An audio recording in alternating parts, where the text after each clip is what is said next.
প্রাণের স্বামী, আমার আর সহ্য করা সম্ভব না, আর ধৈর্য আমি ধরতে পারি না রে স্বামী। আজকে তোমার মা এমন আচরণ করেছে আমার সাথে, এমন খারাপ আচরণ করেছে, আমার বাবা মার সাথে এমন বাজে বাজে কথা বলছে, আমার বাবা মাকে নিয়ে কথা বলছে, গালিগালাজ করছে, আমি আর সহ্য করতে পারবো না। অনেক কমপ্লেন করছে, তুমি কোনো বিচার দাও করতে পারো না, আমি আজকেই তোমার এই বাড়ি থেকে চলে যাব। ডাকতে বলে প্রাণের স্ত্রী রে, তুই আমি বাঁচা থাকতে আমার ঘর থেকে চলে যাবি কেমনে সম্ভব, আমি সহ্য করতে পারি না। কি হয়েছে মা আজকে আবার কি বলেছে বল, কি করেছে বল। স্ত্রী আবার আগের মতো বলে, আজকেও তোমার মাকে আমি মাছের বড় মাথাটা দেই নাই, এই কারণে তোমার জন্যে মাছের মাথাটা রেখে দিয়েছে, এই কারণে মা আমাকে মারধর করেছে, মা আমাকে গালিগালাজ করেছে, এমন ভাষায় আমি আর সহ্য করতে পারি না এই যন্ত্রণা, আমি চলে যাই। বলে তোমার টেনশন নাই, তুমি কোনো চিন্তা করো না, দেখো দেখো আমি আমার মায়ের কি অবস্থা করি। সন্তান বলে মা কোথায়, বলে রুমের ভিতরে ঘুমায় গেছে, বলে ঘুমের ভিতরে ঘুমায় গেছে। বলে ঠিক আছে। সন্তান গিয়ে রুমের সামনে গিয়ে দরজার ভিতরে নক করছে, মা তো গভীর ঘুমের ভিতরে আছে, ঘরের ভিতরে ঘুমায় শুয়ে শুয়ে মা ঘুমাইতেছে। আর সন্তান গিয়ে এরকম ঠকঠক আওয়াজ দেয়, খুলে না। সন্তানের তো মাথার ভিতরে এমন রাগ উঠে গেছে, সন্তান লাথি মেরে দরজাটা ভেঙে ফেলছে। লাথি মেরে যখন দরজা ভেঙে ফেলছে, গিয়ে দেখে খাটের উপরে মা আরামে ঘুমায়। সন্তান যাওয়ার পরে এত রাগ, রাগের উপরে রাগ অবস্থায় মাকে গিয়ে এমন জোরে একটা লাথি মারছে। লাথি মারার পরে মাটা খাটের উপর থেকে খাট ভেঙে জমিনে পড়ে গেছে। মাকে এমন জোরে লাথি মেরেছে রে মুসলমান, খাট পর্যন্ত ভেঙে গেছে, মা জমিনের ভিতর পড়ে গেছে। ঘুম থেকে ওঠার পর উঠে মা কান্না করে, বাবা কি হয়েছে বুঝি না, কোনো কথা বলার সুযোগ দেয় না, মাকে অকথ্যভাবে মারধর করে, লাথি খুঁচি যা পরে সন্তান করতেছে, এমন পিটানো শুরু করেছে, মা সহ্য করতে পারে না। সন্তানের পা জড়া ধরে বলে, সন্তান তুই মার কোনো সমস্যা নাই, তবে আমার একটা কথা, কেন মারিস, কি আমি অপরাধ করেছি বল। সন্তান বলে, তোমাকে বলার আমার সময় নেই, বহু শুনেছি, বহু সহ্য করেছি, আজকে আর তোমার কোনো মাপ নেই। বলে বাবা আমাকে মাপ না করলি মেরে ফেল, কোনো দুঃখ নাই, তুই আমাকে বল কেন, আমার কি অপরাধ, কেন মারতেছিস। বলে তুমি আমার স্ত্রীকে কেন আজকে এত বকাঝকা করেছো, মেরেছো, প্রহার করেছো। বলে কেন, তোর স্ত্রীকে তো আমি কিছুই বলি নাই, কিছুই করি নাই। কে বলছে? বলে স্ত্রী বলছে। বলে কি বলছে? বলে তুমি মা প্রতিদিন মাছের বড় মাথাটা খেতে চাও, দেয় না বলে তুমি আমাকে টর্চারিং করো। মা চোখের বাড়ি ছেড়ে দেয়, ডাক দিয়ে বলে, সন্তান সারা জীবন মাছের মাথা তোর মুখে দিয়ে আমি মা খুশি ছিলাম, সারা জীবন তোকে পড়াইয়া আমি মা খুশি ছিলাম, সারা জীবন ভালো খাবার তোকে খাওয়াইয়া আমি মা খুশি ছিলাম। তুই সন্তান কেমনে এটা বিশ্বাস করলি? আজকে তোর মুখে মাছের মাথা না দিয়ে আমি আমার মুখে মাছের মাথাটা চেয়ে তোর স্ত্রীকে আমি প্রহার করবো, কেমনে পারলি? এই কথাটা আমি ভুলেও তোর স্ত্রীকে আমি বলি নাই, অথচ আমি বলি আমার কলিজার টুকরো সন্তানটাকে তুমি মাছের মাথা দাও, কিন্তু তোকে না দিয়ে তোর স্ত্রী নিজেই খায়, আর আমার দোষ তোর কাছে বলে। বলেন না নাউজুবিল্লাহ। ও মুসলমান, এমন জোরে লাথি মারেছে মাকে। আল্লাহ রাব্বুল আলামিন জানিয়ে দেয়, এই দুনিয়ার মানুষেরা, লা ইন শাকারতুম লা আযীদান্নাকুম, তোমরা যারা আমি আল্লাহর পক্ষ থেকে নিয়ামত পাওয়ার পরে যখন শুকরিয়া আদায় করবা, কৃতজ্ঞতা আদায় করবা, আমি আল্লাহ তোমাদের নিয়ামতকে 1000 গুণ বাড়িয়ে দিব। পড়েন সুবহানাল্লাহ। পক্ষান্তরে আল্লাহ ডাক দিয়ে বলে, দুনিয়ার মানুষেরা, যেমনই ভাবে আমি আল্লাহর পক্ষ থেকে নিয়ামত পেয়ে তোমরা যদি শুকরিয়া আদায় করো, আমি যেমন তোমাদের নিয়ামতকে বাড়ায় দিব, ঠিক তদ্রূপভাবে যদি আমার পক্ষ থেকে নিয়ামত পাওয়ার পরে তোমরা নাশুকরি করো, অকৃতজ্ঞ হয়ে যাও, আমি আল্লাহ তোমাদের জন্য ইন্না আযাবি লাশাদীদ, কঠিন আযাবের ব্যবস্থা করে রেখেছি। নাউজুবিল্লাহ। বলেন এখানে এমন কি কেউ আছি আল্লাহর পক্ষ থেকে নিয়ামত কখনো পাই না, এমন কোন বান্দা এখানে আছে? প্রতিটা মুহূর্তে, প্রতিটা সেকেন্ডে আমরা আল্লাহর নিয়ামত ভোগ করতেছি, কথা বলেন ঠিক কিনা? আল্লাহর পক্ষ থেকে সবচাইতে বড় নিয়ামত হলো সুস্থতা। এরপরে আমরা যে শ্বাস প্রশ্বাস নিতেছি প্রতি সেকেন্ডে সেকেন্ডে, এটা আল্লাহর পক্ষ থেকে অনেক বড় নিয়ামত, বলেন সুবহানাল্লাহ। এই জন্যে প্রতিটা বান্দার উচিত দিনে যতবার শ্বাস নিঃশ্বাস আমরা নিয়ে থাকি, মালিকের কত নিয়ামত ভোগ করে থাকি, আমাদের উচিত সদা সর্বদাই মালিকের নামের জিকির করার কথা, বলেন ঠিক কিনা? কিন্তু আমরা বড় গাফেল, আমরা বড় কপাল পোড়া মুসলমান। দুনিয়ার সাধারণ নাজ নিয়ামত পেয়ে দুনিয়ার চাকচিক্যকে আমরা ভোগ করে দুনিয়াটাকে এমনভাবে আমরা ধরে ফেলেছি, গ্রাস করে ফেলেছে দুনিয়া আমাদেরকে, যে এমনও মুসলমান আছে যে একদিনে নয় এক সপ্তাহের ভিতরে একবার মালিকের নামটা পর্যন্ত নেয় না, আছে না নাই? এমন মানুষের অভাব নাই, সারা দিন নয় সারা সপ্তাহের ভিতরে এক ওয়াক্ত নামাজ পড়ে না, আছে না নাই? এমনও ধনাঢ্য শিল্পপতি আছে, কোটি কোটি টাকার মালিক, বাড়ি গাড়ির মালিক, কিন্তু তার জীবনে কোনোদিন যাকাত দেয় নাই, আছে না নাই? ও মুসলমান, নিয়ামতের শুকরিয়ার কিছু পদ্ধতি আছে। আল্লাহর নিয়ামত যেমন ধরন হবে নিয়ামতের তেমন শুকরিয়া হবে, তার সাথে সাথে যেমন শারীরিক সুস্থতা আল্লাহ দান করেছে, আমাকে এই শারীরিক সুস্থতার জন্য শরীর দিয়ে আল্লাহর ইবাদত করতে হবে, নামাজ 5 ওয়াক্ত পড়তে হবে আমার শারীরিক শক্তি দিয়ে। এটা হলো শরীরের নিয়ামতের শুকরিয়া। আল্লাহ রব্বুল আলামিন আমি আপনাকে সম্পদ দান করেছে, এই সম্পদের নিয়ামত স্বরূপ আমি 100 বার সুবহানাল্লাহ পড়লে চলবে না। আমার সম্পদ থেকে আল্লাহ দ্বীনের জন্য খরচ করাটাই হলো শুকরিয়া, কথা বলেন ঠিক কিনা? আমাকে আল্লাহ কোটি কোটি টাকার মালিক বানাইছে, আমি তসবিহটা নিয়ার বলি, এটাই শুকরিয়া হলো? এটা হলো না। আমি আপনাকে অনেক জমি জমার মালিক বানাই দিয়েছে আল্লাহ, শত শত মন ধান আমি প্রতি বছর ঘরের ভিতরে উঠাই। আল্লাহ রাব্বুল আলামিনের শরিয়া বিধান হলো এই ধানের ওসর আছে, ওসর দিতে হবে। পাট যখন আসবো পাটের ভিতরে ওসর আছে, গম যখন বাড়িতে উঠাবো গমের ভিতরে আমাদেরকে ওসর দিতে হবে। প্রতিটা শস্যের ভিতরে থেকেও আল্লাহর দ্বীনের জন্য খরচ করতে হবে, কি হবে না? তো আমাদের শুকরিয়া নাই। আল্লাহ তো কত নিয়ামত দিয়েছেন, এই জন্য আমরা সকলেই যত নিয়ামত আল্লাহর পক্ষ থেকে পাবো, আমরা প্রতিটা নিয়ামতের শুকরিয়া যথাসময়ে আল্লাহ তাআলার নিয়ামত যেমন তেমনভাবে শুকরিয়া আদায় করবো তো ইনশাআল্লাহ। আল্লাহ তাআলা আমাদের সবাইকে তৌফিক দান করে, বলেন আমিন। আমি শুরুতেই একটু ধন্যবাদ জানিয়ে নেই আপনাদের মামদপুর গ্রামের এই ড্রাগ লাইট ফাউন্ডেশনের যেই সমস্ত যুবক বন্ধুরা আমার আছে, আমি এত খুশি হয়েছি। আমার মতো একজন নগণ্য নাদানকে যে সম্মান তারা দিয়েছে, মানে আমার জীবন আমি কোথাও এমন সম্মান পাইনি। আমি এখানে এসেছি যার মাধ্যমে আমার বন্ধুবর, আমরা ছোটোবেলায় একসাথে পড়াশোনা করতাম, মামুনুর রশিদ তার নাম, জানি না তার ডাক নাম কি, এটাই আমি জানি। আর আরেকজন আছে ইমরান ভাই।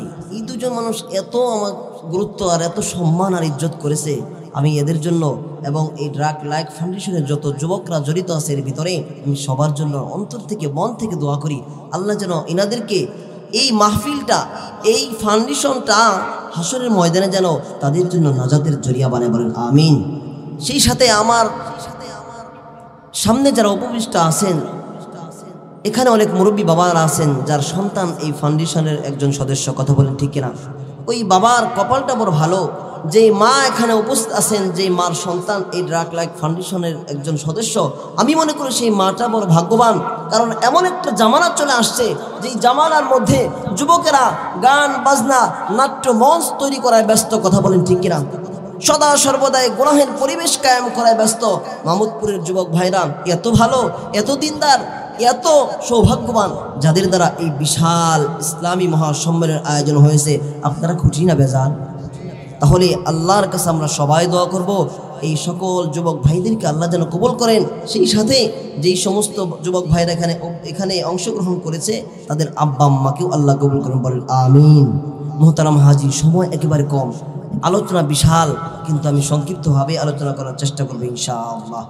আল্লাহ রাব্বুল আলামিন সূরা বনী ইসরাঈলের ভিতরে একটি আয়াতের ভিতরে আল্লাহ জানিয়ে দিয়েছেন পিতামাতার উপরে সন্তানের কি হক আছে, সন্তানের কেমন দায়িত্ব, সন্তানের কাছ থেকে পিতামাতা কেমন অধিকার, কেমন ইজ্জত আর সম্মান পাবে, এই ব্যাপারে এই আয়াতের ভিতরে আল্লাহ তাআলা বিস্তারিত আলোচনা করছেন। 6টা উপদেশ আল্লাহ সন্তানকে দান করেছেন তার বাবা মা সম্পর্কে। আল্লাহ বলেন এই 6টা উপদেশ যদি কেউ কোনো সন্তান মানতে পারে, ভিতরে অর্জন করতে পারে, ঢুকাইতে পারে, এই সন্তানটার উপর তার বাবা মা সন্তুষ্ট হয়ে যাবে। নবী বলেন রেজাল রব্বি ফি রেজাল ওয়ালিদাইন, যেই সন্তানের উপর তার বাবা মা খুশি সেই সন্তানের উপর স্বয়ং আমার আল্লাহ খুশি। সুবহানাল্লাহ। আর যেই সন্তানটার উপরে আমার আল্লাহ খুশি, বলেন এই সন্তানের কোনো টেনশন আছে? আরো জোরে বলেন আছে? নাই। তো আমরা এখন এই আলোচনাটা শুনবো। তো আমরা যে দুনিয়াতে আসলাম, এখানে যারা আছি আমরা সবাই যে এই দুনিয়াতে আসলাম, ভূমিষ্ঠ হলাম, জন্মগ্রহণ করলাম, অস্তিত্বে আসলাম, বলেন তো দেখি এই যে অস্তিত্বে আসা, জন্মগ্রহণ করা, এর ভিতরে সবচাইতে বড় মাধ্যম এবং ভূমিকা কাদের? বাবা আর মার। কথা বলেন ঠিক কিনা? তাদের মাধ্যমেই, তাদের উসিলা করে আল্লাহ আমাদেরকে দুনিয়া পাঠাইছেন। কথা বলেন ঠিক কিনা? এই কারণে পৃথিবীর ভিতরে যত মায়া, দয়া, ভালোবাসা, অনুগ্রহ, ইহসান আছে, সব ইহসানের চাইতে হাজারো গুণ বেশি দয়া, মায়া, ইহসান আর ভালোবাসা পিতামাতার। কথা বলেন ঠিক কিনা? পৃথিবীর বুকে যত ভালোবাসা আছে, পৃথিবীর বুকে যত দয়ার মায়া আছে, যত ইহসান আছে, অনুগ্রহ আছে, সকল ইহসান আর দয়ার মধ্যে একটা কিছু না কিছু স্বার্থ আছে। এক বন্ধু আরেক বন্ধুকে ভালোবাসে, এত পরিমাণে ভালোবাসে, এক বন্ধুকে যদি কেউ আক্রমণ করে, প্রহার করে, কারো উপর যদি কেউ আক্রমণ করে, বন্ধুকে এত ভালোবাসে, এই বন্ধুর জন্য আরেক বন্ধু জীবন দিতে প্রস্তুত। কথা বলেন ঠিক কিনা? বলেন তো দেখি এই যে এক বন্ধু আরেক বন্ধুর সাথে একটা সম্পর্ক, বন্ধুত্ব, এর ভিতরে স্বার্থ আছে না নাই? ভাই আপনারা কি আছেন না অন্য কোথাও চলে গেছে? তো কো আওয়াজটা হচ্ছে না। এই মাঝখানে কি পানি টানি আছে? এখানে এখানে পানি আসেনি? একটু আগান। কোরআনের মজলিসে আদব রক্ষা করে বসতে হবে। আল্লাহ নবী স্বেচ্ছাসেবক যারা আছেন মেহরবানি করে বসার সুন্দর একটা সিস্টেম করে দেন। এক আলেম আরেক আলেমকে ভালোবাসে, স্বার্থ আছে। এক বক্তা আরেক বক্তাকে ভালোবাসে, এর ভিতরেও স্বার্থ আছে। একজন কৃষক আরেকজন কৃষককে ভালোবাসে, এর ভিতরেও স্বার্থ আছে। পৃথিবীতে এরকম যত সম্পর্ক আছে, যত ভালোবাসার দয়ামা আছে, সব কিছুর ভিতরে স্বার্থ আছে। স্বার্থ নাই একটা সম্পর্কের ভিতরে, বলেন না সেই সম্পর্কটার নাম কি? মার সন্তানের যে একটা ভালোবাসা বন্ধন, এর ভিতরে কোনো সার্থকতা নাই। কথা বলেন ঠিক কিনা? আমার বন্ধুরা, এই ভালোবাসার ভিতরে স্বার্থ নাই কেন? এত স্বার্থহীন ভালোবাসা। আমার মায়ের ভিতরে কেমনে আল্লাহ এত ভালোবাসা দিল? কিতাবের ভিতরে রাখেন, এই ভালোবাসার জন্যে কলিজার ভিতরে একটা জজবা লাগে, একটা দিল লাগে, একটা জজবা লাগে। এই জজবা থাকলে একজন মা তার সন্তানকে এত ভালোবাসে। আল্লাহ প্রতিটা মায়ের অন্তরের ভিতরে এমন একটা জজবা দান করেছে, এমন একটা মায়া লাগাই দিছে, যে মায়ার কারণে সন্তানকে মা সবচাইতে বেশি ভালোবাসে।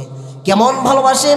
বলা হয় এমন, মা নিজে না খায়, সন্তানকে খাওয়ায়, মা বেজার নয়, মা এরপরেও খুশি। মা নিজে না পড়ে সন্তানকে পড়ায়, এরপরেও মা খুশি। মা অসুস্থ হয়ে বেডে পড়ে আছে, সন্তানের অসুস্থ হলে তারপরেও অসুস্থ অবস্থায় মা সন্তানকে খেদমত করে, তারপরেও মা খুশি। যত সমস্যা হোক না কেন সন্তানের, মা সন্তানের সকল সমস্যা দূর করেও মা অনেক খুশি। কথা বলেন ঠিক কিনা? এটা হলো ভালোবাসা। এই যে মা বাবা সন্তানের প্রতি এত দয়ার মায়া দেখায়, স্বার্থহীনভাবে এই যে ভালোবাসা দেয়, এই কারণে আল্লাহ বলেন বাবা মা যে সন্তানকে এত ভালোবাসে, মায়া করে, দয়া করে, এই কারণে মাকে আমি আল্লাহ এত সম্মান দান করেছি, এত সম্মান দান করেছি, যে আমি আল্লাহর পরে একজন সন্তানের জন্য মা বাবার দাসত্ব করার হুকুম দিয়ে দিলাম। সুবহানাল্লাহ বলেন। আল্লাহ বলে দুনিয়ার মানুষেরা শুনো, ওয়াকাদা রাব্বুকা আল্লা তা'বুদু ইল্লা ইয়াহু। এ দুনিয়ার মানুষেরা, তোমার রবের পক্ষ থেকে আদেশ আসছে, তোমার রবের পক্ষ থেকে হুকুম জারি হয়ে গেছে, তোমরা কারো ইবাদত করতে পারবা না, শুধুমাত্র কেবলমাত্র একমাত্র আমি আল্লাহর ইবাদত বন্দেগী করবা, আমি আল্লাহর দাসত্ব করবা। আল্লাহ বলেন এরপরে ওয়াবিল ওয়ালিদাইনি ইহসানা, তোমরা তোমাদের বাবা মার সাথে সুন্দর আচরণ করবা। বলেন সুবহানাল্লাহ। কিতাবের ভিতরে আসছে আল্লাহ রাব্বুল আলামিন পিতামাতার যে মর্যাদার সম্মান, পিতামাতাকে আল্লাহ রাব্বুল আলামিন তার গোলামের সাথে আল্লাহর যে সম্পর্ক আছে, গোলাম যেভাবে আল্লাহর দাসত্ব করে গোলামি করে, পিতামাতাকে আল্লাহ রাব্বুল আলামিন আল্লাহর সাথে মিলাই দিছে, আল্লাহর সাথে সম্পর্ক করে দিছে, যে আল্লাহর পরেই বাবা মার সম্মান আর ইজ্জত। আল্লাহ তাআলা মাকে কত সম্মান দান করেছে, বাবাকে সম্মান দান করেছে। কিতাবে লেখেন আল্লাহর হুকুম মানা যেমন ফরজ, একটা সন্তানের জন্য বাবা আমার বাধ্য হয়ে চলা, তাদের কথা মতো চলাও একজন সন্তানের জন্য ফরজ। সুবহানাল্লাহ। ও মুসলমান, বড় দুঃখের সাথে বলতে হয়, আমাদের সমাজের দিকে যদি তাকায় যায়, 100 ঘর যদি আমাদের সমাজে থাকে, 100টা ঘরের সন্তানেরা বাবা মাকে ভালো আচরণ করে না, বাবা মাকে সম্মান করে না, বাবা মাকে ইজ্জত করে না, বাবা মাকে এরকমভাবে দেখাশোনা করে না। যদি বুঝে থাকেন আয়াতের তরজমা বলেন দেখি, আল্লাহর দাসত্ব করা মানে কি? আল্লাহর যত হুকুম আছে, অকাট্য হুকুম আছে, নামাজ, রোজা, হজ, যাকাত, যে বড় বড় বিধানগুলো আছে, এগুলো পালন করা যেমন ফরজ, সেই সন্তানটার জন্য মা বাবার সেবা করাও ফরজ। কথা বলেন ঠিক কিনা?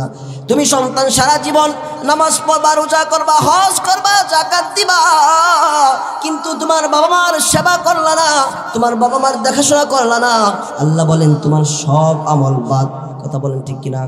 এই জন্য মুসলমান ভাইরা আমার, ইবাদত যদি মকবুল বানাইতে চাও, আমার আপনার যেই মা বাবা আছে, সেই মা বাবাকে আগে খুশি করে। কথা বলেন ঠিক কিনা? মা বাবার হৃদয়ে কষ্ট দিয়ে ইবাদত করবেন আর তাসবিহ টানবেন, কোনো লাভ নেই।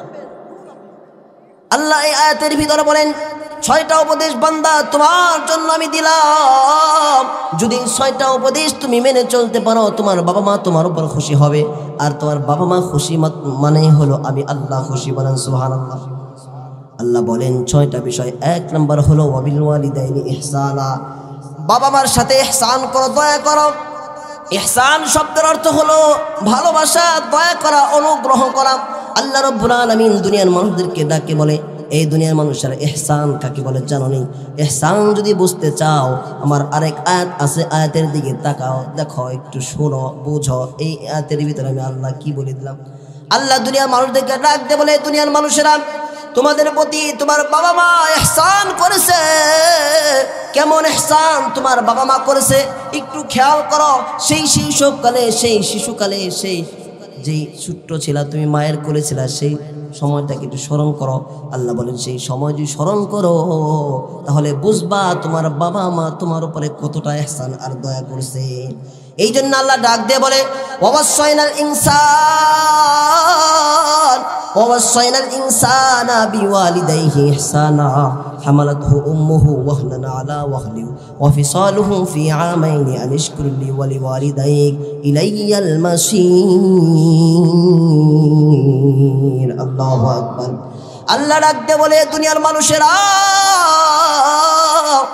তোমার বাবা মা কেমন ইহসান করেছে।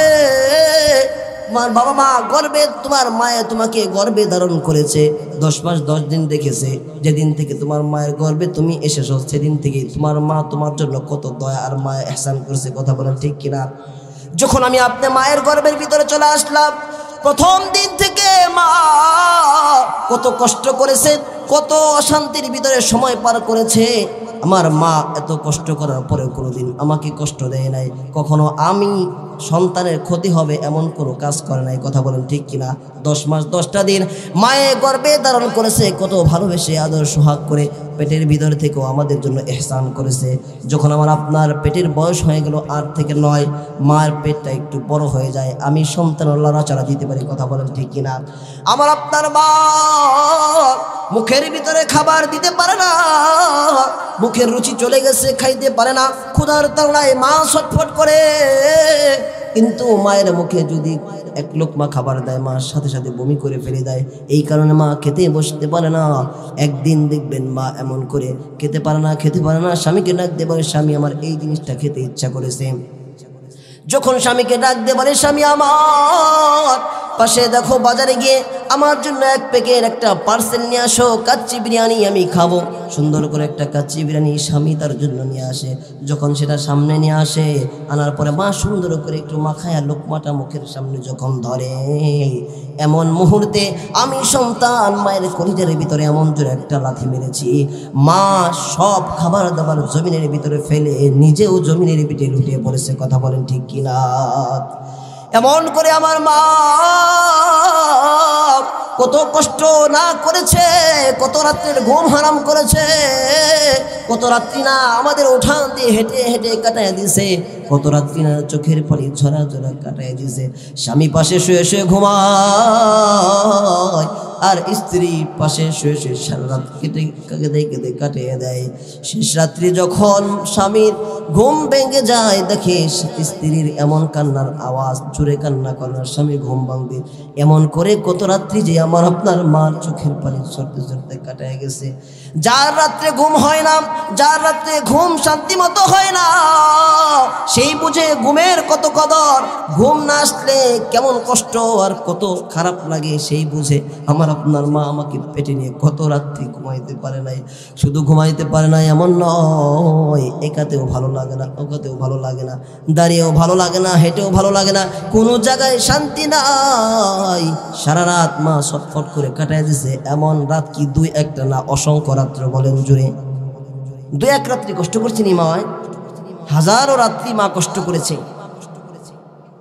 আমার মুসলমান ভাইরা, যখন আমি সন্তানকে প্রসব করেছে, একজন মাকে জিজ্ঞাসা করে দেখেন মা কত কষ্ট করেছে। মাকে যদি জিজ্ঞাসা করেন মা কেমন কষ্ট, মা বলবে পৃথিবীতে এর চাই তার কষ্ট নাই, যেই কষ্ট তুই সন্তানকে প্রসব করার জন্য আমার হয়েছে। কথা বলেন ঠিক কিনা? কত কষ্ট হয়েছে। এমনও মা আছে যে মা আমি আপনার সন্তানকে প্রসব করার জন্য মৃত্যুর ঝুঁকি পর্যন্ত নিয়েছে। কথা বলেন ঠিক কিনা? হাজারো মা আছে যেই মা আমি আপনার সন্তানকে জন্ম দেওয়ার জন্য ডাক্তারের কাছে সাইন দিছে, ডাক্তার সাহেব যদি মারা যায় আমি আপনার কোনো দায় নাই, সাইন দিলাম, শুরু করেন কাজ। আছে না নাই ভাই? আছে না নাই? কথা বলেন না, কেন ওয়াজ করে মজা পাইতেছেন? আসেনি? কেন এত মায়া, কেন এত মায়া? আল্লাহ ওই যে জজবা দান করেছে, ইহসান নামক এমন একটা দরদ মাখা ভালোবাসা আল্লাহ মায়ের কলিজায় দিয়ে দিছে। মা এত ইহসান করেছে, যখন থেকে জমিনে আসলাম ছোট থেকে নিয়ে আজ পর্যন্ত মা বাবা আমার আপনাকে এত আদর সোহাগ দিয়ে বড় করেছে। কিতাবের ভিতরে আসছে একজন মানুষ নিজে চলতে পারে না, মানুষ তো অপরের মুখাপেক্ষী। বিশেষ করে একজন শিশু সন্তান যখন জন্মগ্রহণ করে, সে কোনো কিছুই করতে পারে না, কোনো কাজও করতে পারে না, কিচ্ছু বুঝেও না, কোনো খানাও খাইতে পারে না, সব কিছু আমার আপনার মায় খাওয়াই দিয়েছে। কথা বলেন ঠিক কিনা? ছোটবেলায় আমি আপনার কোনো যোগ্যতা ছিল না, পুরা মায়ের মুখাপেক্ষী ছিলাম।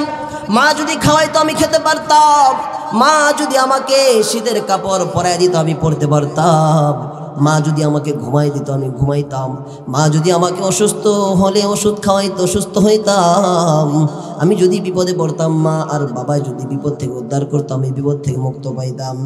এমনই ভাবে একজন সন্তানের পুরা জীবনের ভিতরে যত রকম বিপদ আপদ আছে, সকল বিপদ আপদের জন্য বাবা মার হেল্প আর উপকার, বাবা মার সহযোগিতা ছাড়া সন্তান কখনোই উপকৃত হইতো না।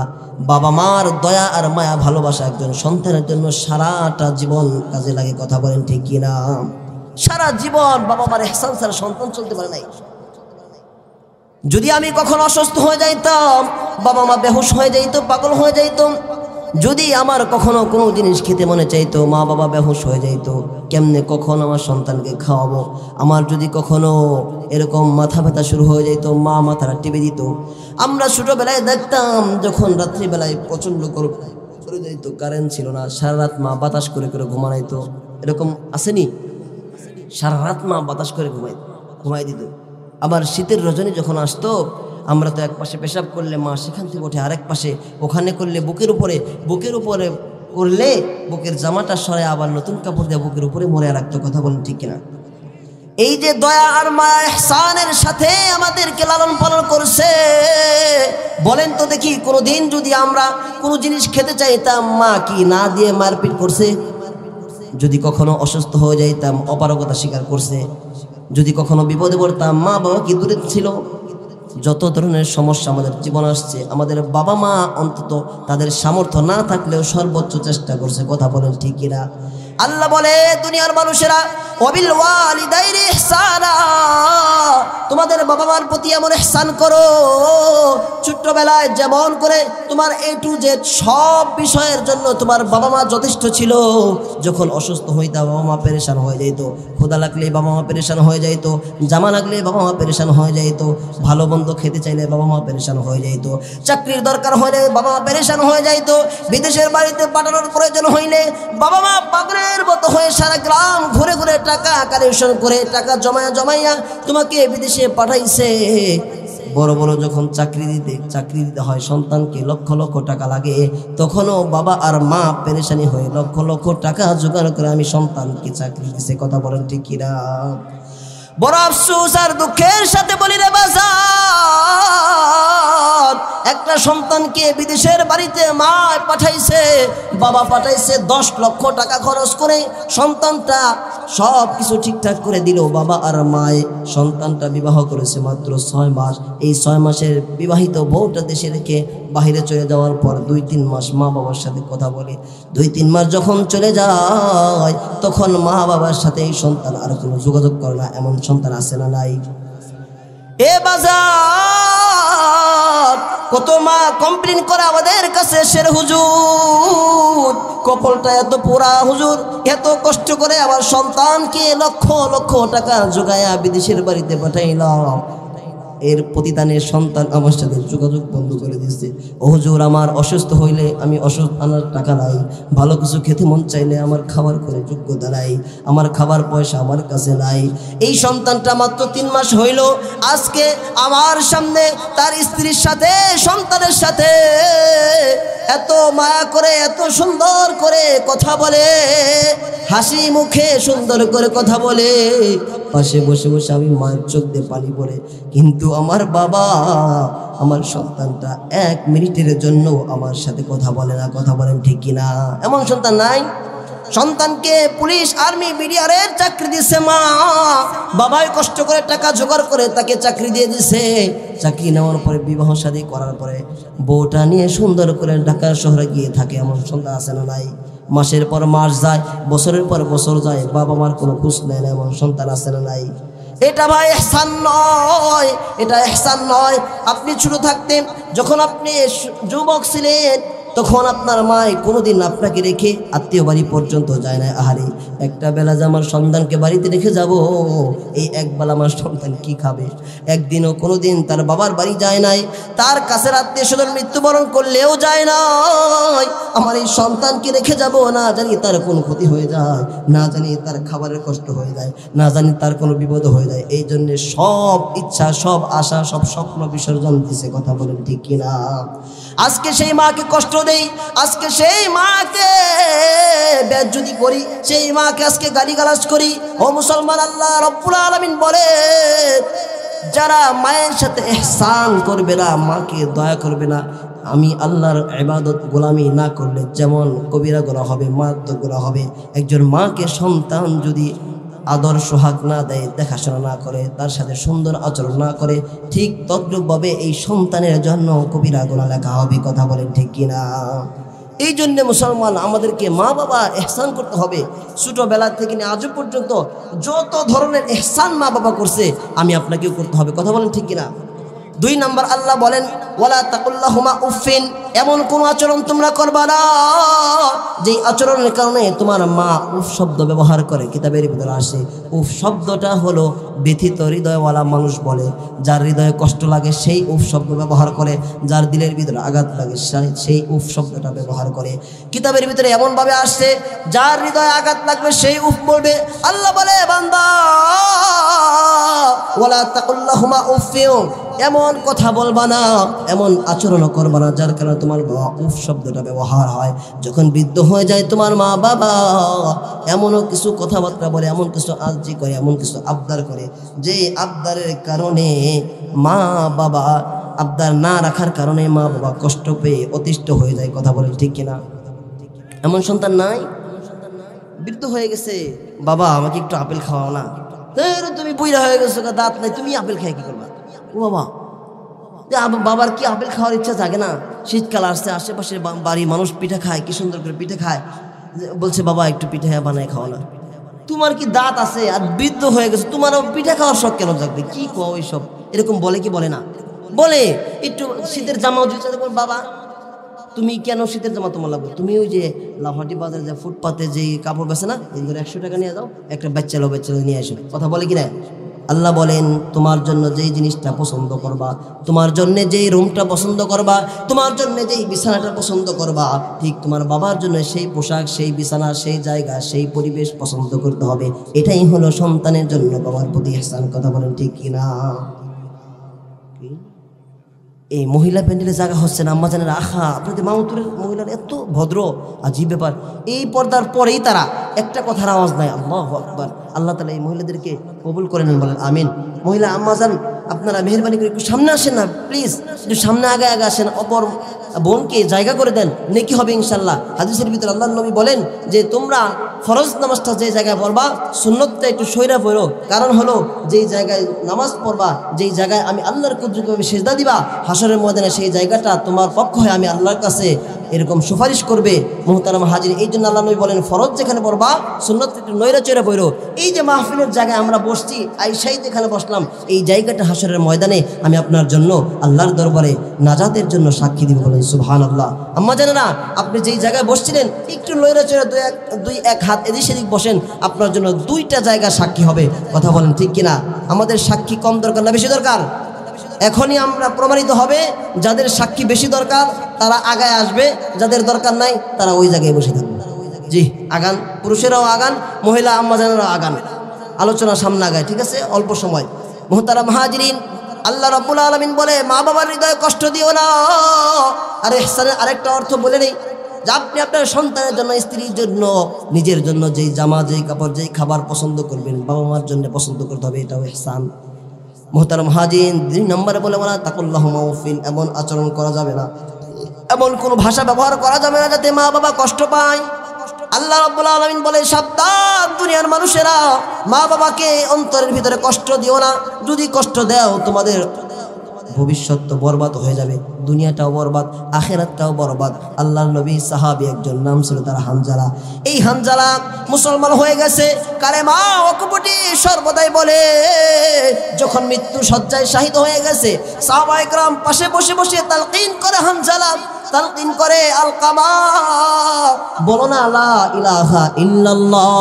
1000 বার বলার পরেও আলকামার জবান দিয়ে কালেমা বের হয় না। নবীজিকে ডাক দিয়ে বলে ইয়া রাসূলুল্লাহ, আপনার প্রিয় সাহাবী আলকামা তো কালেমা পড়তে পারে না, কি হয়ে গেল? ডাক দিয়ে বলে সাহাবায়ে কেরাম চলো ওর বাড়িতে, আলকামার বাড়িতে চলো। গিয়ে আম্মাজানকে ডাক দিয়েছে, আলকামার মা বাড়িতে আসনি? বলে জি হ্যাঁ ইয়া রাসূলুল্লাহ সি। বলে তোমার সন্তান সারা জীবন তোমার কাছে থাকছে, মৃত্যু শয্যায় শাহিদ হয়ে গেছে, তোমার সন্তান তো মুসলমান হয়ে গেছে। তোমার সন্তান এমন অবস্থায় কালমা তালকিন 1000 বার করার পরেও, বারবার তালকিন দেওয়ার পরেও কেন কালমা পড়তে পারে না? আল্লাহর নবী বলেন বলো কেন পড়তে পারে না? আলকামার মা বলে ইয়া রাসূলুল্লাহ, ইয়া হাবিবাল্লাহ, আমি আমার আলকামার প্রতি নারাজ হয়ে গেছি, এই জন্য মনে হয় না। বলে আলকামার মা কেন নারাজ হয়েছেন, কি সমস্যা বলেন? বলে ইয়া রাসূলুল্লাহ, ইয়া হাবিবাল্লাহ, আমার সন্তান আলকামা তার স্ত্রীর কথা বেশি বেশি শুনে, আমার কথা শুনে না, স্ত্রীর কথা মতো চলে। এই কারণে আমি আলকামার মা বড় কষ্ট পেয়েছি, আমার হৃদয়ের ভিতরে বড় কষ্ট। ইয়া রাসূলুল্লাহ, মনে হয় এই কারণে আলকামার কালিমা নসিব হয় না। নবীজি বলেন মাফ করে দাও। কয় ইয়া রাসূলুল্লাহ, আমার বড় কষ্ট হয়েছে, একই ঘরের ভিতরে থাকি, একই জায়গায় বসে খাই, ছোট্ট থেকে মানুষ করলাম, আমাদের সোহাগ দিয়ে আমার কথা না শুনে, বউর কথা শুনে আমি বড় কষ্ট পাইছি। নবীজি বলে তাহলে মাফ করা যায় না? কয় না। সাহাবায়ে কেরামকে ডাক দে বলে, নবীজি ডাক দে বলে এই সাহাবায়ে কেরাম তোমরা লাকড়ি জোগাড় করো, লাকড়ি স্তূপ দিয়ে দাও, সাহাবা একরাম লাকড়ি স্তূপ দিয়ে দিছে, বলে আলকামাকে মাঝখানে শোয়া, উপরে আবার লাকড়ি স্তূপ জমা করে দাও। বলে ঠিক আছে, এখন আলকামার উপরে আগুন জ্বালিয়ে দাও। আবার কি হলো ভাই? আম্মা জানেরা বয়ানে ডিস্টার্ব হইতেছে, আমি তো লাইন হারিয়ে ফেলবো, সর্বনাশ হয়ে যাবে। এত বড় মাহফিলে আমি যদি লাইন হারিয়ে ফেলি, আমি তো আলোচনা নষ্ট হয়ে যাবে। একটু মেহরবানি করে বসেন, আগে যান, বসেন, আগে যান। আজকে যে এত বড় মাপের আলেম আসবে, এত বড়, আপনারা দেখেও এবং শুনেও বড় মুগ্ধ হয়ে যাবেন। মেহরবানি করে হাত জোর করে বলছি, মেহরবানি করে দাও, তেল ঢেলে আগুন জ্বালায় দাও। সাহাবায়ে কেরাম রেডি। আলকামার মা তাকে তাকে রয়েছে। আলকামার মায়ের চোখ দিয়ে পানি পড়ে, ডেকে ডেকে বলে, ইয়া রাসূলুল্লাহ, আপনি কি করতে চান? কি ব্যাপার? আপনি লাকড়ি জোয়ায় আমার সন্তানকে মাঝখানে কেন শোয়ালেন? নবী ডাক দিয়ে বলে, আলকামার মা, আমি এখন তোমার আলকামাকে আগুন জ্বালায় পোড়ায় ছাই বানায় তোমার সামনে উড়াইয়া দিব। নাউজুবিল্লাহ বলেন। এই কথা বলা যাবে না। আলকামার মা ডাক দিয়ে বলে, ইয়া রাসূলুল্লাহ, আপনার পায়ে পড়ি, হাতে ধরি, নবী গো, আমার চোখের সামনে আমার কলিজার টুকরা সন্তানকে পড়াইয়া দিবেন। আমার সন্তান যত অপরাধ করুক, যত বেয়াদবি করুক, আমি আলকামার মা আমার চোখের সামনে সন্তানকে পোড়ানো সহ্য করতে পারবো না। নবী ডাকতে বলে, আলকামার মা, তুমি যদি এটা বুঝো তোমার সামনে পোড়াইলে কষ্ট পাইবা, তুমি কি জানো না তোমার এই সন্তান আলকামা যদি ঈমান হারায় কবরে যায়, মৃত্যু বরণ করার সাথে সাথে দুনিয়ার আগুনের চাইতে 1000 গুণ ভয়াবহ আগুনের মধ্যে নিক্ষিপ্ত হবে। কথা বলেন ঠিক কিনা? এ আলকামার মা, তুমি কি জানো না মৃত্যুবরণ যদি কেউ ঈমান হারিয়া করে, তাহলে আল্লাহ মৃত্যুর পরে তাকে জাহান্নামে নিক্ষেপ করবে। শুধু নিক্ষেপ করবে না, তারে চিরতরে জাহান্নামের গহ্বরে আল্লাহ পাঠিয়ে দিবে। নাউজুবিল্লাহ। কেউ যদি বেঈমান হয়ে মারা যায়, সে কি কোনোদিন জান্নাতে যাবে? এই কথা বলে না, কে বেঈমান হয়ে মারা গেলে জান্নাতে যাবে? কোনোদিন যাবে না। ডাক দেব, আলকামার মা, যদি তুমি দুনিয়ার আগুনকে দুনিয়ায় তোমার সামনে পোড়ানোটা ভয় করো, সহ্য করতে না পারো, মা, হাসরের ময়দানে তোমার সামনে তোমার সন্তানকে আল্লাহ জাহান্নামে পোড়াবে, কেমনে সহ্য করবা? আলকামার মা ডাক দিয়ে বলে, নবী গো, আমি আমার সন্তানকে আপনার সামনে আপনাকে সাক্ষী রেখে মাফ করে দিলাম। আলকামার মা যখন নবীকে ডাক দিয়ে বলে, ইয়া রাসূলুল্লাহ, আমি আপনাকে সাক্ষী রেখে বলছি, আল্লাহ গো, আমার আলকামা যেই বেয়াদবি করেছে, যেই খারাপ আচরণ করেছে, যেই কাজটা করেছে, আমি নারাজ হয়েছিলাম, আমি নবীকে সাক্ষী রেখা আমি আলকামার মা আলকামার প্রতি রাজি হয়ে গেলাম। সুবহানাল্লাহ। নবীজি বলেন, যখন আলকামার মা ডাক দিয়ে বলেছে, আল্লাহ, আমি আলকামাকে মাফ করে দিলাম, মাফ করে দেওয়ার এই কথাটা যখন তার জবান দিয়ে উচ্চারণ হয়েছে, সঙ্গে সঙ্গে আলকামার জবান দিয়ে বের হয়ে গেছে, লা ইলাহা ইল্লাল্লাহু মুহাম্মাদুর রাসূলুল্লাহ। একটু জিকির করি, লা ইলাহা ইল্লাল্লাহ। সবাই উচ্চ আওয়াজে, লা ইলাহা ইল্লাল্লাহ।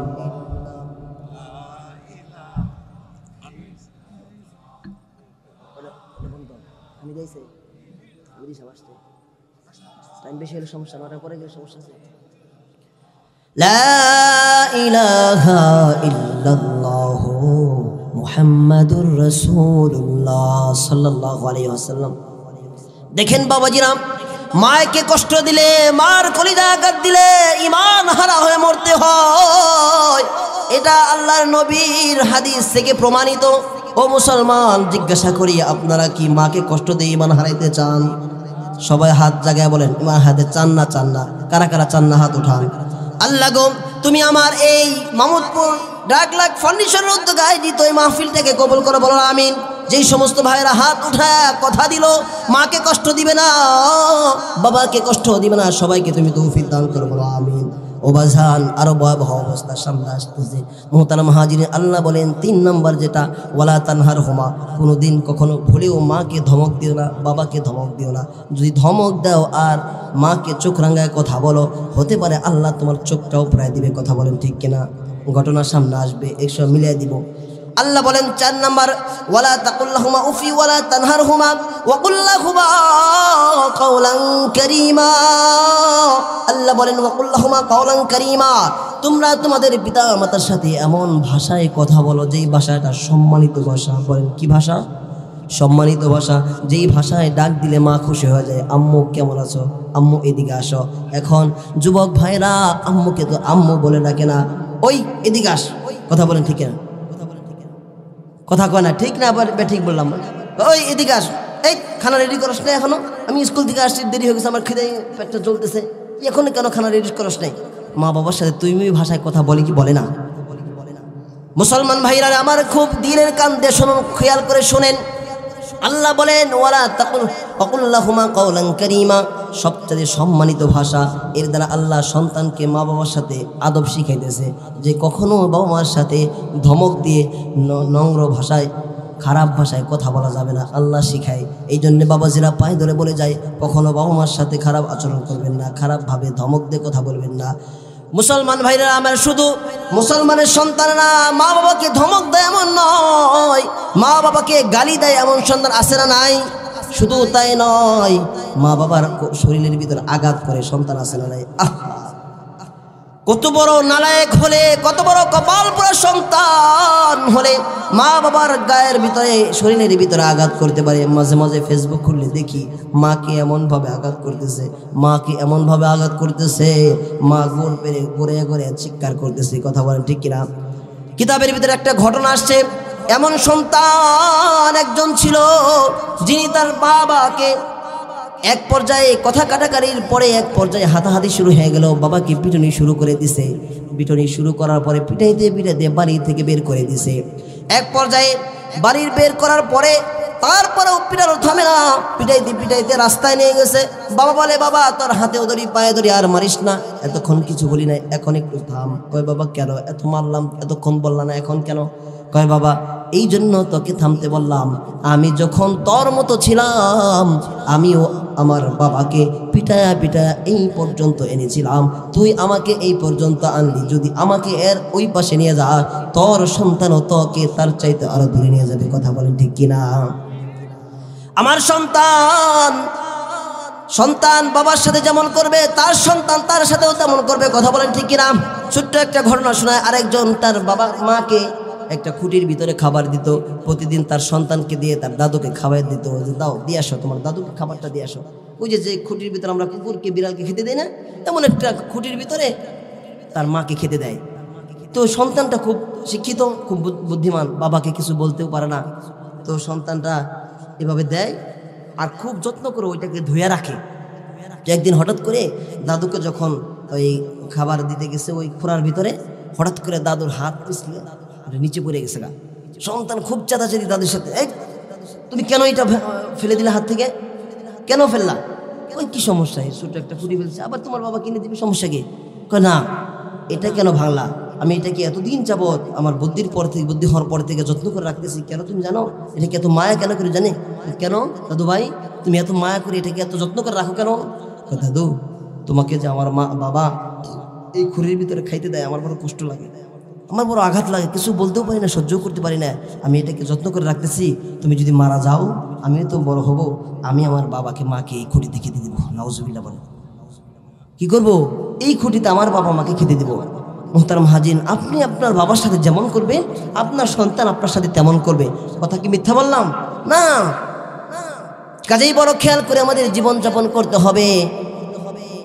কখনোই যেন আমার সন্তানরা আমার কাছ থেকে এমন কোনো আচরণ না পায় যে আচরণের দ্বারা তারা বখাটে হয়ে যায়, আদর্শহীন হয়ে যায়। এই জন্যে বাবা সন্তানকে তালিম দিতে হবে, আদব শিক্ষা দিতে হবে। আল্লাহ তাআলা শিক্ষা দিছে আদব।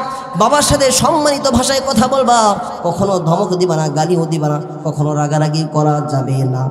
আল্লাহ 5 নম্বরে বলতেছেন ওয়াখফিদ লাহুমা জানাহাদ যুল্লি মিনার রাহমাহ। আল্লাহু আকবার বলতেছেন আল্লাহ যে তোমাদের যে বিনয়ের যে পাখা, তোমরা ছোট ছিলা, তোমাদের বাবা মা এত আদর সোহাগ দিয়ে মা মমতা ভালোবেসে তোমাদেরকে আদর করে আগলে রাখতেন, বিপদ আপদ তোমাকে ছুঁইতে পারতো না।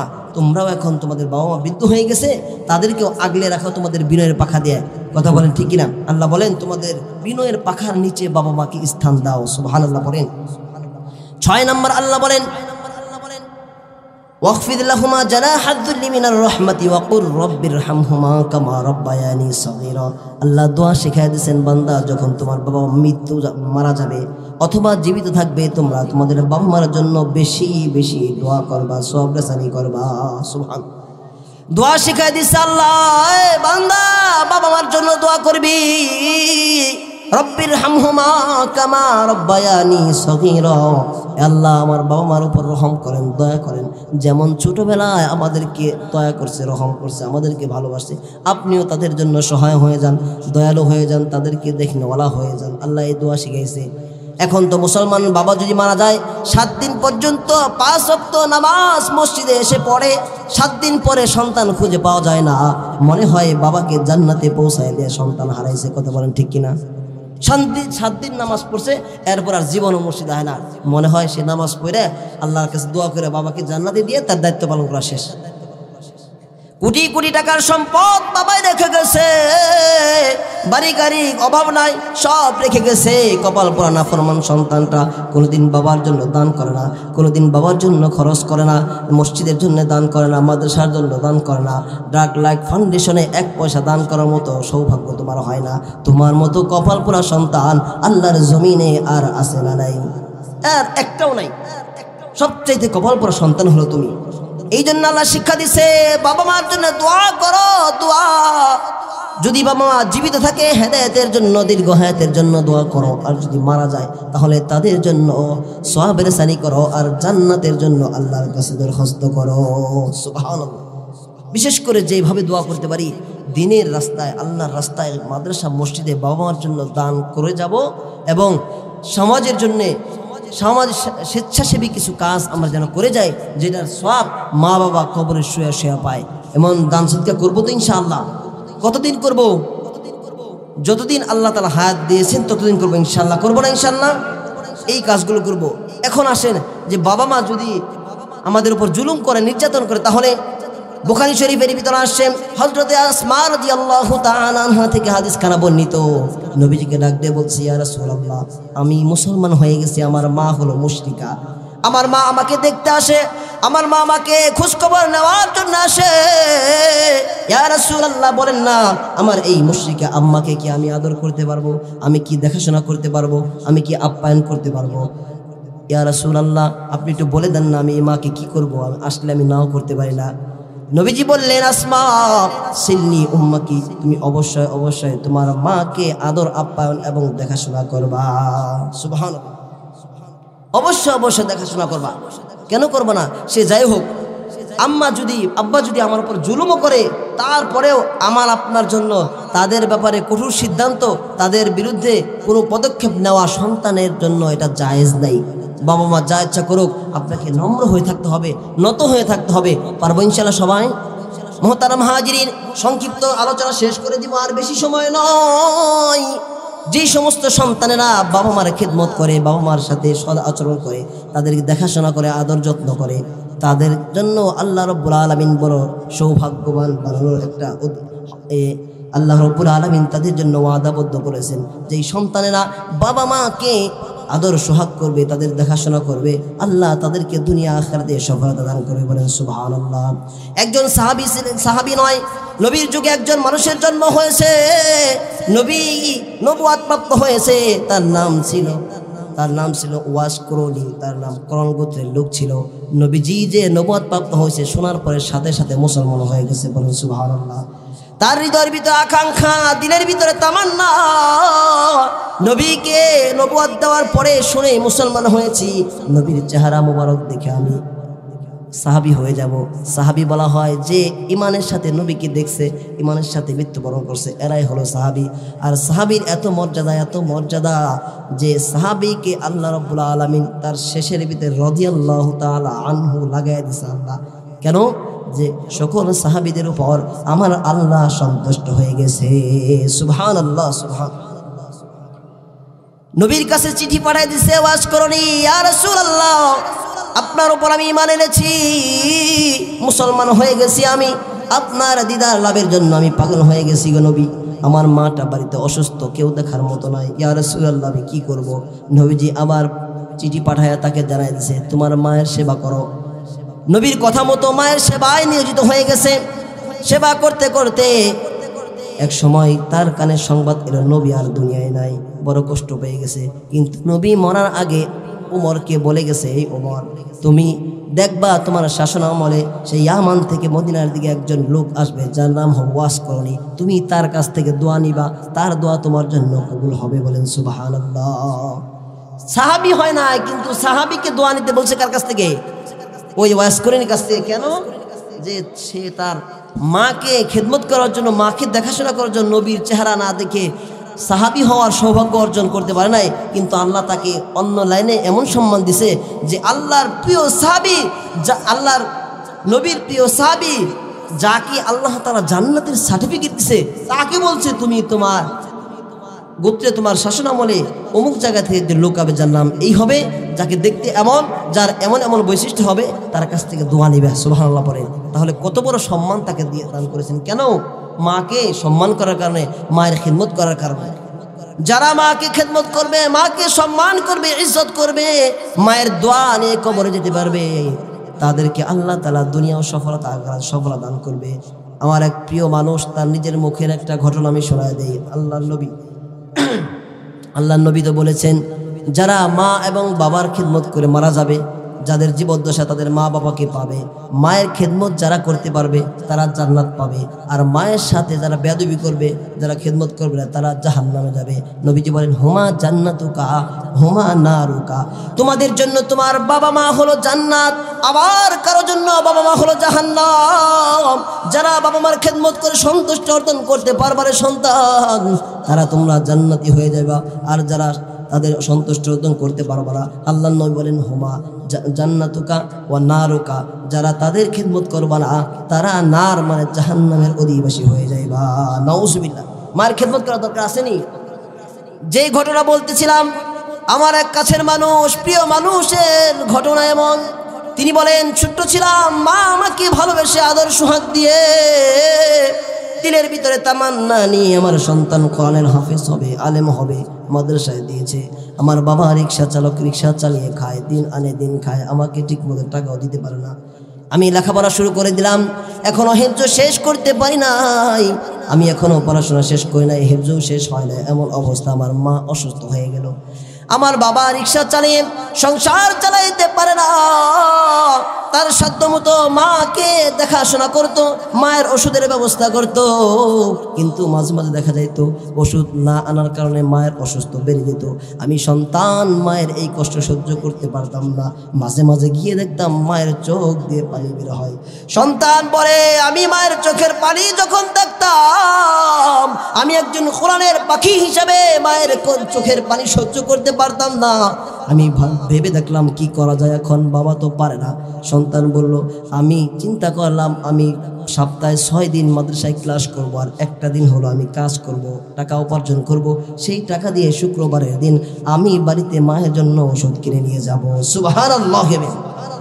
6 দিন ক্লাস করার পরে 7 দিন বৃহস্পতিবার রাতে হুজুরকে বলে, হুজুর আমাকে একটু ছুটি দেন, কারণ হলো এই আমার মা অসুস্থ, তার জন্য আমাকে ওষুধ জোটাইতে হবে, টাকার প্রয়োজন। হুজুর তাকে ছুটি দিয়ে দিত।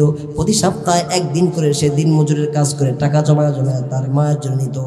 একবার মায়ের অবস্থা তো করুণ হয়ে গেছে, ওষুধ আনার কোনো পয়সা নাই, কোনো টাকা নাই, কোনো উপায় নাই।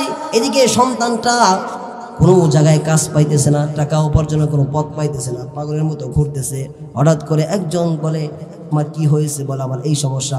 বলে, আমার বাড়িতে এতগুলো ইট আছে, 500 ইট আছে, হাতুড় দিয়ে বেড়ে বেড়ে ভাঙতে হবে, যদি ভাঙতে পারো তোমাকে আমি 50 দিরহাম আমি তোমাকে দিয়ে দিব। সন্তান তো ছোট্ট সন্তান, হাতুড় দিয়ে ইট ভাঙার যোগ্যতা নাই, কি করবে? মায়ের জীবন বাঁচাতে গিয়ে সন্তান পাগল হয়ে গেছে। বলে, ঠিক আছে, সারা রাত সারাদিন কষ্ট করে হাতুড় দিয়ে বাড়িয়ে বাড়িয়ে সব ইটগুলো ভেঙে ফেলছে। ভেঙে ফেলার পর শুক্রবারের বিকেলবেলায় তাকে 50 দিরহাম দিছে। দেওয়ার পরে ডাক্তারের কাছে সঙ্গে সঙ্গে চলে গেছে। যাওয়ার পরে ডাক্তারের কাছ থেকে ওষুধ নিয়ে মায়ের কাছে যাওয়ার পরে মা দেখে কান্না করে, বাবা সালাম দিছে, আসসালামু আলাইকুম মা। আর কান্না করেন না, কান্নার আর দরকার নাই। আমার চোখের পানি তো আপনি সহ্য করতে পারেন নাই, কোনোদিন আমার চোখের পানি বের হইতে দেন না মা।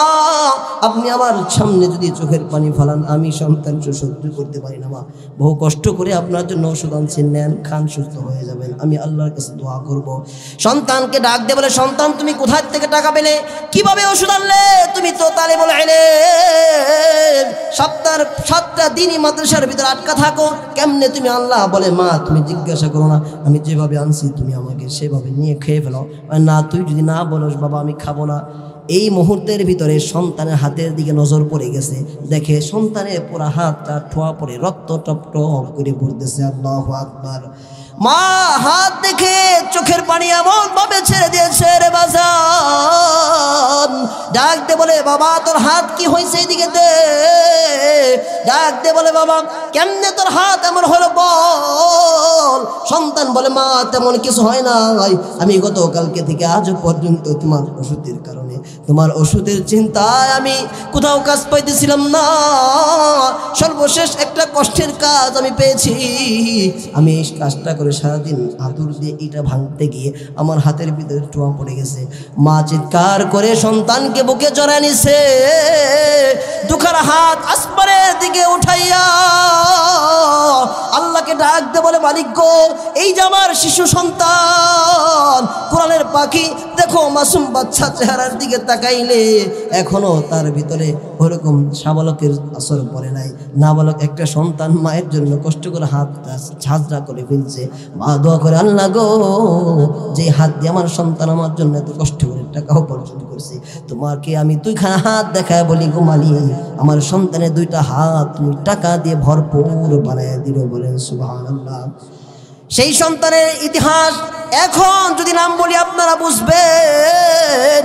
আল্লাহ তার মায়ের দোয়া কবুল করার কারণে, তার মায়ের যত্ন, তার মায়ের ভালোবাসা পাওয়ার কারণে এই সন্তানকে আল্লাহ এত ধনী বানায় দিছে, এত সম্মান বানায় দিছে। বাংলাদেশের টপ লেভেলের একজন আলেম হয়ে গেছে, একজন বক্তা হয়ে গেছে, যার বাড়ি গাড়ির অভাব নাই, টাকা পয়সার অভাব নাই। যে গাড়িতে চলে সেই গাড়ির দাম হলো 1 কোটি টাকা। আল্লাহু আকবার। এত টাকার মালিক কেমনে হইছে, এত সম্মান কেমনে পাইছে, কার জন্য বলেন না? মায়ের দোয়ার জন্যে। ও বাজান, মামুদপুরের কলিজার ভাইরা, পায়ে হাত রেখে বলে যাই, তোমরা কি দুনিয়া আখিরাতের সফলতা চাওনি? এই চাওনি ভাই, বলো না। যদি চাও, মায়ের পায়ের নিচে পড়ে থাকো, মায়ের কথা বলো, মায়ের সাথে তুমি সুন্দর আচরণ করো, মাকে রাজি খুশি করো, বাবাকে রাজি খুশি করো। আল্লাহ নবী বলেন, যদি বাবাকে মাকে রাজি করতে পারো, রেজাল রব্বি ফি রেজাল ওয়ালিদাইন, আমার আল্লাহ খুশি হয়ে তোমাকে দুনিয়া আখিরাতে সর্বোচ্চ সফলতা দান করবে। সুবহানাল্লাহ পড়েন। আমার বন্ধুরা, যারা মাকে কষ্ট দিবে, ছোট্ট একটা ঘটনা বলে সময় শেষ করে দিব। আজকে বয়ানের ইতি টেনে নিব আমি। আরেকটা ঘটনা, আরেক সন্তান মাকে কত কষ্ট দিছে, এই কষ্ট দেওয়ার কারণে এই সন্তানরা কোনো করুণ কাহিনী হয়ে গেছে, তার জীবনটা ধ্বংস হয়ে গেছে। এই সন্তান ঢাকার শহরে গাড়ি চালায় খেত, রাস্তায় গাড়ি চেলে খাইতো, বউ এবং মাকে নিয়ে একই সাথে থাকতো। যখন সারাদিন রাস্তায় কাজ করতো, গাড়ি চালাইতো, রাত্রিবেলায় বাড়িতে আসতো। বাড়িতে আসার পরে তার স্ত্রী তাকে কমপ্লেন করতো, হে আমার প্রাণের স্বামী, তুমি তো সারাদিন বাহিরে থাকো, আমি তো ঘরের ভিতরে থাকি, তোমার মা আমাকে এত যন্ত্রণা দেয়, এত জ্বালা, এত বকাবাজি করে, আমি আর সহ্য করতে পারি না, তুমি তোমার মায়ের বিচারটা দ্রুত করো। এইভাবে সন্তানকে বারবার তার স্ত্রী কমপ্লেন করে, মাঝে মাঝেই বলে, প্রাণের স্বামী আমার, তোমার মা তো আমাকে খুব কষ্ট দেয়। বলে, কেমনে কষ্ট দেয়, কি কারণে কষ্ট দেয়? বলে, তোমার মা তো এমন যে প্রতিদিন যে মাছটা আমি কাটি, মাছের যে বড় মাথাটা, সেই মাথাটা প্রতিদিন তোমার মা চায়, আমি সেইটা তোমার মাকে দেই না বলে তুমি বাসায় থেকে চলে যাওয়ার পর আমার উপরে টর্চার করে। সন্তান কিছু বলে না, মা তো খাইতে চেয়েছে খাক, মা তো খেতে চেয়েছে খাক, সন্তান কিছু বলে না।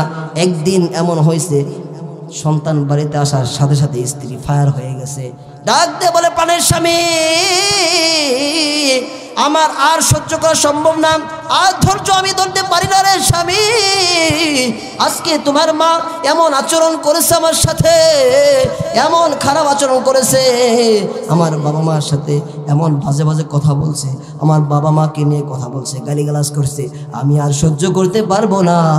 অনেক কমপ্লেন করছে, তুমি কোনো বিচার দাও করতে পারো না, আমি আজকেই তোমার এই বাড়ি থেকে চলে যাব। ডাকতে বলে প্রাণের স্ত্রী রে, তুই আমি বাঁচা থাকতে আমার ঘর থেকে চলে যাবি, কেমনে সম্ভব, আমি সহ্য করতে পারি না। কি হয়েছে মা আজকে আবার কি বলেছে বল, কি করেছে বল। স্ত্রী আবার আগের মতো বলে, আজকেও তোমার মাকে আমি মাছের বড় মাথাটা দিই নাই, এই কারণে তোমার জন্য মাছের মাথাটা রেখে দিয়েছে, এই কারণে মা আমাকে মারধর করেছে, মা আমাকে গালিগালাজ করেছে, এমন ভাষায় আমি আর সহ্য করতে পারি না, এই যন্ত্রণা, আমি চলে যাই। বলে তোমার টেনশন নাই, তুমি কোনো চিন্তা করো না, দেখো দেখো আমি আমার মার কি অবস্থা করি। সন্তান বলে মা কোথায়, বলে রুমের ভিতরে ঘুমায় গেছে, বলে ঘুমের ভিতরে ঘুমায় গেছে। বলে ঠিক আছে। সন্তান গিয়ে রুমের সামনে গিয়ে দরজার ভিতরে নক করছে, মা তো গভীর ঘুমের ভিতরে আছে, ঘরের ভিতরে ঘুমায় শুয়ে শুয়ে মা ঘুমাইতেছে। আর সন্তান গিয়ে এরকম ঠকঠক আওয়াজ দেয়, খুলে না। সন্তানের তো মাথার ভিতরে এমন রাগ উঠে গেছে, সন্তান লাথি মেরে দরজাটা ভেঙে ফেলছে। লাথি মেরে যখন দরজা ভেঙে ফেলছে, গিয়ে দেখে খাটের উপরে মা আরামে ঘুমায়। সন্তান যাওয়ার পরে এত রাগ, রাগের উপরে রাগ অবস্থায় মাকে গিয়ে এমন জোরে একটা লাথি মারছে। লাথি মারার পরে মাটা খাটের উপর থেকে খাট ভেঙে জমিনে পড়ে গেছে। মাকে এমন জোরে লাথি মেরেছে রে মুসলমান, খাট পর্যন্ত ভেঙে গেছে, মা জমিনের ভিতর পড়ে গেছে। ঘুম থেকে ওঠার পর চিৎকারে উঠে মা কান্না করে, বাবা কি হয়েছে বুঝি না, কোনো কথা বলার সুযোগ দেয় না, মাকে অকথ্যভাবে মারধর করে, লাথি খুঁজি যা পরে সন্তান করতেছে, এমন পিটানো শুরু করেছে, মা সহ্য করতে পারে না। সন্তানের পা জড়া ধরে বলে, সন্তান তুই মার কোনো সমস্যা নাই, তবে আমার একটা কথা, কেন মারিস, কি আমি অপরাধ করেছি বল। সন্তান বলে, তোমাকে বলার আমার সময় নেই, বহু শুনেছি, বহু সহ্য করেছি, আজকে আর তোমার কোনো মাপ নেই। বলে বাবা আমাকে মাপ না করলি মেরে ফেল, কোনো দুঃখ নাই, তুই আমাকে বল কেন, আমার কি অপরাধ, কেন মারতেছিস। বলে তুমি আমার স্ত্রীকে কেন আজকে এত বকাঝকা করেছো, মেরেছো, প্রহার করেছো। বলে কেন, তোর স্ত্রীকে তো আমি কিছুই বলি নাই, কিছুই করি নাই। কে বলছে? বলে স্ত্রী বলছে। বলে কি বলছে? বলে তুমি মা প্রতিদিন মাছের বড় মাথাটা খেতে চাও, দেয় না বলে তুমি আমাকে টর্চারিং করো। মা চোখের বাড়ি ছেড়ে দেয়, ডাক দিয়ে বলে, সন্তান সারা জীবন মাছের মাথা তোর মুখে দিয়ে আমি মা খুশি ছিলাম, সারা জীবন তোকে পড়াইয়া আমি মা খুশি ছিলাম, সারা জীবন ভালো খাবার তোকে খাওয়াইয়া আমি মা খুশি ছিলাম। তুই সন্তান কেমনে এটা বিশ্বাস করলি? আজকে তোর মুখে মাছের মাথা না দিয়ে আমি আমার মুখে মাছের মাথাটা চেয়ে তোর স্ত্রীকে আমি প্রহার করবো, কেমনে পারলি? এই কথাটা আমি ভুলেও তোর স্ত্রীকে আমি বলি নাই, অথচ আমি বলি আমার কলিজার টুকরো সন্তানটাকে তুমি মাছের মাথা দাও, কিন্তু তোকে না দিয়ে তোর স্ত্রী নিজেই খায়, আর আমার দোষ তোর কাছে বলে। বলেন না নাউজুবিল্লাহ। ও মুসলমান, এমন জোরে লাথি মারেছে মাকে, আমরা তো আস্তে করে থাপ্পড় মারলেও হাতের ভিতরে ব্যথা পাই, কথা বলেন ঠিক কিনা? সন্তানটা মাকে এত জোরে লাথি মেরেছে, পায়ের ভিতরে ব্যথা অনুভব হইতেছে। পরের দিন সকালবেলায় আস্তে হালকা হালকা পায়ে যে পা দিয়ে লাথি মেরেছে, সেই পাটা আস্তে আস্তে ব্যথা শুরু হয়ে গেছে। একদিন যায়, 2 দিন যায়, ব্যথা তেমন অসহ্য না, স্বাভাবিক ব্যথা। একদিন নয়, 2 দিন নয়, 1 সপ্তাহ 2 সপ্তাহ যাওয়ার পর এই সন্তানের পায়ের ভিতরে এমন ব্যথা শুরু হয়ে গেছে, এমন মারাত্মক ব্যথা শুরু হয়ে গেছে, এই সন্তান আর কোলাইতে পারে না, সন্তান আর গাড়ি চালাইতে পারে না, এই সন্তান আর কোনো কাজও করতে পারে না, সন্তান পাগল হয়ে গেছে। এখন কি করা যায়? সারা বাংলাদেশের ভিতরে যত বড় বড় ডাক্তার ছিল, যত বড় ক্লিনিক হসপিটাল ছিল, সব ক্লিনিক আর হসপিটালে গিয়ে এই সন্তানটা তার পায়ের চিকিৎসা করার জন্য টেস্ট করেছে। বাংলার জমিনে কোনো ডাক্তার তার পায়ের কোনো ত্রুটি পর্যন্ত ধরতে পারে নাই। আল্লাহু আকবার। কোনো সমস্যা নাই, পায়ের ভিতরে কোনো সমস্যা নাই, কিন্তু ব্যথা করে সহ্য করতে পারে না। ডাক্তার কি ওষুধ তাকে দিবে? কোনো সমস্যায় তো নাই, ব্যথার ওষুধ তার কোনোটা বাকি রাখে নাই। সর্বশেষ তো এই সন্তানটা টেস্টের কাছে গেছে, টেস্ট করাবে, কিন্তু টেস্টেও কোনো রোগ ধরা পড়ে না, কি ওষুধ তাকে দিবে? এইভাবে তার দিন চলতেছে, সহ্য করতে পারে না, অবস্থা বড় ভয়াবহ। এমন সময় এমন একজন ডাক্তারের খোঁজ পেয়েছে, এমন একটা হসপিটালের খোঁজ পেয়েছে যেখানে অনেক আধুনিক পদ্ধতিতে চিকিৎসা করা হয় এবং তার ওই টেস্টগুলো করা হয়। সেখানে যাওয়ার পরে তো ডাক্তার বলতেছে, বাজান তোমার পায়ে যেই সমস্যাটা, এই সমস্যার কোনো চিকিৎসা নাই, একটা মাত্র চিকিৎসা আছে, সেই চিকিৎসা হলো তোমার পাটা কেটে ফেলতে হবে। কি করতে হবে? কেটে ফেলতে হবে। কেন? মায়ের শরীরে পা দিয়ে আঘাত করার কারণে। কথা বলেন ঠিক কিনা? ও মুসলমান ভাই, যুবক ভাইরা, যে মাকে তুমি আঙ্গুল তুলে কথা বলো, তোমার কি কলিজায় ভয় হয় না? যে আঙ্গুলটা উঁচা করলা, আল্লাহ তোমার হাতটা লোলা করে দিতে পারে কি পারে না? যে চোখটা রাঙ্গায়া মাকে কথা বললা, যেই চোখটা গরম করে মাকে ডাক দিলা, সেই চোখ আমার মালিক তোমার বন্ধ করে দিতে পারে কি পারে না? মা এমন একজন মানুষ যার দোয়া আল্লাহর আরশ পান। যেই জবানটা, এই জবানের কারণে মুসলমান কেউ জান্নাতে যাবে, আবার এই জবানের কারণে কেউ জাহান্নামে চলে যাবে। জবান দিয়ে যে ভালো কথা বলবে, জবান দিয়ে যে কোরআনের কথা বলবে, জবান দিয়ে যে ইসলামের পথে দাওয়াত দিবে, সেই জবানটা আল্লাহ বড় দাবি বানায় দিবে। এই জবানের বরকতে এই মানুষটাকে আল্লাহ দুনিয়া আখিরাতে নাজাত দিয়ে দিয়ে বলেন সুবহানাল্লাহ। এই জন্য ভাই, এই জবানটা আল্লাহ দিছে বড় বড় অনেক বড় নিয়ামত হিসেবে। তুমি সন্তান নাফরমান, জবান দিয়ে মাকে গালি দাও, তুমি এই জবান দিয়ে তোমার বাবাকে গালি দাও, এই জবান দিয়ে অপর মুসলমানকে গালি দাও, অপর মুসলমানের গীবত গাও, তোমার কি ভয় হয় না? যেই মালিক এই জবান দিছে, মালিক তো জবানটা বন্ধ করে দিতে পারে কি পারে না? এই জন্য ভাই, এই আল্লাহর পক্ষ থেকে এত বড় নিয়ামত জবান, এই জবান দ্বারা কখনো মা বাবাকে কষ্ট দেওয়া যাবে না। আল্লাহ রাব্বুল আলামিন আমাদেরকে এই 6টা উপদেশ মেনে বাবা মাকে রাজি খুশি করে যতদিন আল্লাহ হায়াত দারাজ করবে, এই ততদিন মা বাবার খেদমত করে, তাদের হক আদায় করে, তাদের দেখাশোনা করে, তাদেরকে খুশি করে আমরা আল্লাহকে খুশি করে দুনিয়া থেকে যেতে পারি। আল্লাহ তৌফিক দান করে বলেন আমিন। আল্লাহ নবী বলেন যে প্রতিটা সন্তানের জান্নাত তার মায়ের পায়ের নিচে। তো মায়ের পায়ের নিচে যদি থাকে, আপনাকে কিভাবে অর্জন করতে হবে? আপনাকে তার পায়ে পড়ে থাকতে হবে। মা যেটা বলবে সেটাই, মা যেই কাজের জন্য যেভাবে সাজেশন দিবে সেটা আমাকে মানতে হবে। কথা বলেন ঠিক কিনা? এই কারণে আমরা আজকে মাহফিল থেকে একটা সবক নিয়ে যেতে পারি কি আজকে, যে আমরা আর কোনোদিন মাকে কষ্ট দিব না। পারবো ইনশাল্লাহ? একটু হাতটা জাগে বলেন না, আমরা কে পারবো ইনশাল্লাহ? নারে তাকবীর, নারে তাকবীর। আজকের মাহফিল নারে তাকবীর। আল্লাহ রাব্বুল আলামিন আজকের মাহফিলকে কবুল করুন। আজকের মাহফিলের যে শ্রোতা এমনভাবে আসতেছে, আল্লাহু আকবার, আমার জীবনের মনে হয় প্রথম মাহফিলে এত লোক হয়েছে। মাশাআল্লাহ মাশাআল্লাহ। মাহমুদপুর এলাকার মানুষ যে এত ইসলাম প্রেমিক, দিন প্রেমিক, আমি আজীব হয়ে গেছি। আগেই হয়েছি, যুবকদের এত ভালোবাসা। 1 মাস আগে থেকে আমাকে কন্টিনিউ ফোন দেয়, হুজুর এটা কেমনে করবো, হুজুর ওইটা কেমনে করবো, দেখেন তো পোস্টারটা ঠিক আছে কিনা। এতে আগ্রহ, আমি খুব মুগ্ধ হয়ে গেছি। আল্লাহর কাছে আমি মন থেকে দোয়া করি, আল্লাহ তাআলা এই যুবকদেরকে কবুল করুন, ড্রাগ লাইক ফাউন্ডেশনকে দিনের জন্য কবুল করুন, দিনের কাজের জন্য কবুল করুন, বলুন আমিন। প্রতিটা সদস্যকে এই ড্রাগ লাইক ফাউন্ডেশনকে উসিলা বানায়া আল্লাহ জান্নাত দান করে, বলুন আমিন। ওয়া আখিরু দাওয়ানা আলহামদুলিল্লাহি রাব্বিল আলামিন। আসসালামু আলাইকুম ওয়া রাহমাতুল্লাহি ওয়া বারাকাতুহু।